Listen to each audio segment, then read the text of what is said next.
Why couldn't I have gotten a magic hammer or something? You're all not worthy. We certainly expect plenty of Easter eggs in a DC animated movie, but Marvel Easter eggs? What? That's ridiculous. In DC League of Super Pets, however, there are quite a few references to our other favorite superhero universe, as well as moments that just remind us of Marvel. Are you ready for this? Number 1. Superman says they should call me Iron Man. Out? They should call me Iron Man. He's really just making a dad joke about ironing shirts, but the acknowledgement of a major Marvel hero by a major DC hero is pretty, well, major. I am Iron Man. No. Does this mean Superman saw Thor: Love and Thunder right before his own movie premiered? Our minds are blown. Number 2. Lulu's cape looks a lot like Doctor Strange's Cloak of Levitation. We hope it's not the same one, though. The Cloak of Levitation in the wrong hands could do some serious damage. And Lulu's hands would definitely be considered the wrong hands. On second thought, Lulu must have ordered her Cloak of Levitation in a way smaller size. Number 3. It's not quite what it sounds like.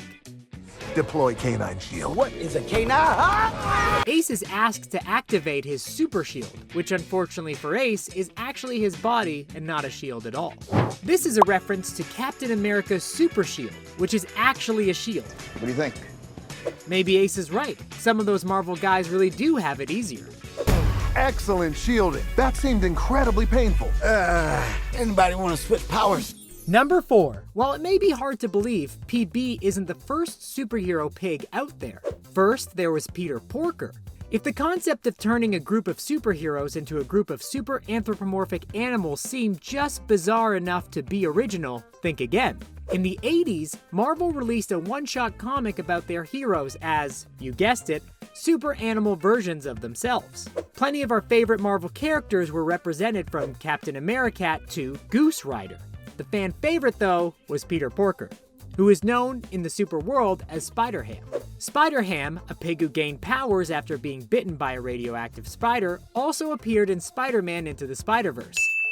PB was one of the members of DC League of Super Pets that was created just for the movie and didn't appear in the Super Pets comic before.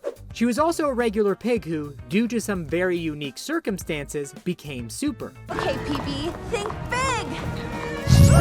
Could PB be a reference to PP, aka Peter Porker? Number 5. That's not the only thing that reminded us of Spider-Man Into the Spider-Verse. Merton the Turtle has quite a few stickers stuck to her shell. This one sure looks a lot like the sticker on Miles Morales' laptop. Come to think of it, we could totally see Miles with a pet turtle named Merton Morales. What's happening, handsome? Number 6. In DC League of Super Pets, Chip the Squirrel gets frozen in ice. We all know that one cannot simply get frozen in ice in a superhero movie without making a major callback to when Captain America gets frozen in ice. It's pretty hard to believe that that reference is just an accident. Number 7. Ace may be a super dog, but he wishes he was more like a super god. After suffering a fall due to his specific superpowers, aka using himself as a human or dog shield, Ace says that he'd rather have a magic hammer as his power. This is a clear reference to Thor, who has a very famous hammer of sorts that goes by the name of Mjolnir. Nothing. Mjolnir or no Mjolnir, Ace apparently thinks that Thor has the whole superhero thing too easy. Sorry, you were saying something? Number 8. This movie also mentions that throwing playing cards really hard is a less than desirable superpower. I sense someone is angry, yeah? This is a pretty clear Marvel reference, but this time it's actually making fun of a certain Marvel hero. Marvel character Gambit from the X-Men just so happens to have that particular power. It seems DC thinks its super pets are much more super than the X-Men. Number 9. Did the dog Crypto meets when he's incognito remind you of somebody? He looks just like Ka-Zar the Corgi from the MCU. Ka-Zar is Barbara Morse and Lance Hunter's pet corgi, and like this guy in DC League of Super Pets seems to be, Ka-Zar is a regular corgi amidst super people and animals. These two cuties even have the same collar. What if that really is Ka-Zar that Crypto meets and this is a full-on DC and Marvel crossover? It would be pretty fitting that the crossover happens between two pups since this is the Super Pets after all.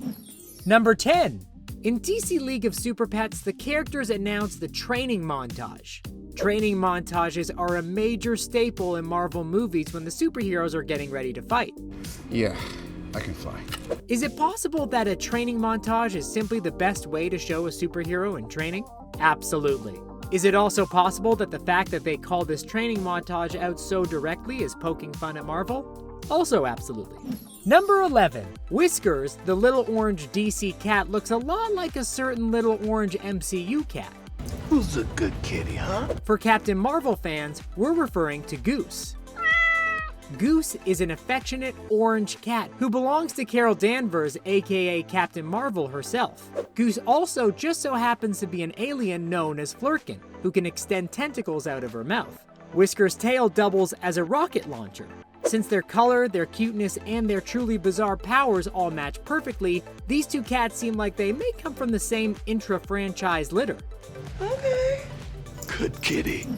Number 12. Who's a good super dog? Who's a good super dog? Well, depends on which comic universe you're referring to, of course. DC League of Super Pets follows Crypto, Superman's trusty canine who just so happens to have superpowers. Crypto's relationship with his superhuman companion may have reminded Avengers fans of Lucky the Pizza Dog's loving companionship with his superhuman, Hawkeye.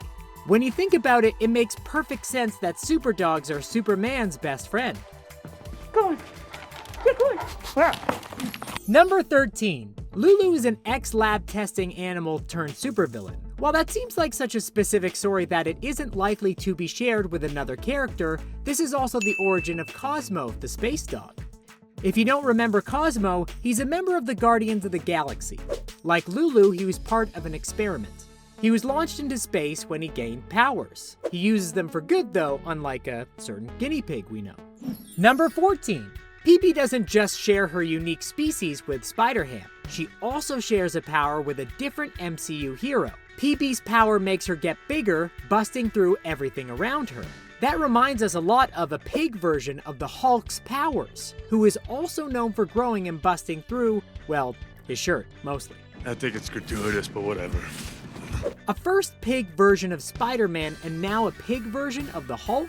Maybe we'll get to see Marvel League of Super Swine hit theaters next summer. And there's a peanut wedged in the crack of the seat, and now I'm eating her peanut. Speaking of Hulk-like powers, the Super Pets get their powers as a result of an explosion. That also happens to be how Bruce Banner gets his Hulk powers.